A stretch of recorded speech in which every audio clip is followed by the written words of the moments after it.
S'il y a 15 candidatures à gauche, c'est que le roi du cimetière, ce sera Jean-Luc Mélenchon. Et ceux que ça dérangera le plus, ce sont ceux qui ont fait de la anti-LFI une ligne politique, tout en m'expliquant à moi que être antifasciste n'était pas une ligne politique. Le roi du cimetière, ça veut dire que vous ne pensez pas que... tout le monde est mort à gauche. Ça veut dire que vous ne pensez pas que Jean-Luc... Il y a un roi du cimetière qui ne sert à rien puisqu'on est tous morts, qui sera Jean-Luc Mélenchon. Et vous dites le roi du cimetière, ça veut dire qu'ils n'ont pas envie d'arriver là. Ça veut dire qu'il ne pourra jamais gagner, à vos yeux, Jean-Luc Mélenchon? C'est assez manifeste.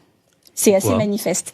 On voit bien au deuxième tour que c'est le candidat dans les sondages qui non seulement fait le plus mauvais score face à l'extrême droite, mais qui en plus n'arrive même pas à capitaliser tout le vote de gauche du premier tour. C'est-à-dire qu'il y a des gens de gauche qui au deuxième tour, entre Le Pen et Mélenchon, ne votent pas pour Jean-Luc Mélenchon. Ça doit interpeller. Après, je vais vous dire, moi je ne souhaite pas passer ma matinée à ne parler que de Jean-Luc Mélenchon et de la stratégie un peu à gauche. Parce qu'à force de s'empêtrer et de se focaliser dans un débat stratégique, déjà c'est la gauche qui parle de la gauche à la gauche toute la journée, et en plus on oublie de parler de fond. Parce que tout ça, à la fin, on le fait pour changer la vie des Français. Et je trouve que c'est pareil à droite.